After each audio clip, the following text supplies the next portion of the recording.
Here I've got RUGGEAR RG850, and let me show you how to block a number on the following device.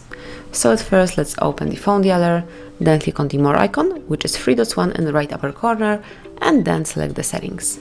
And here just choose call blocking, and smoothly by tapping on add a number, you can block some particular contact, some particular number. Simply enter the number, click on block, and this is it. From now on, this number will not be able to reach you, so you will not receive any calls or messages from this number. Whenever you would like to remove some number from your blacklist, simply open the blacklist here and tap on the cross icon, confirm that you would like to unblock it, and that would be all. As you can see, this number has been unblocked, and now he or she will be able to call you or send you a message. So that would be all. This is how you can block a number in your device. Thank you for watching, please subscribe our channel and leave the thumbs up.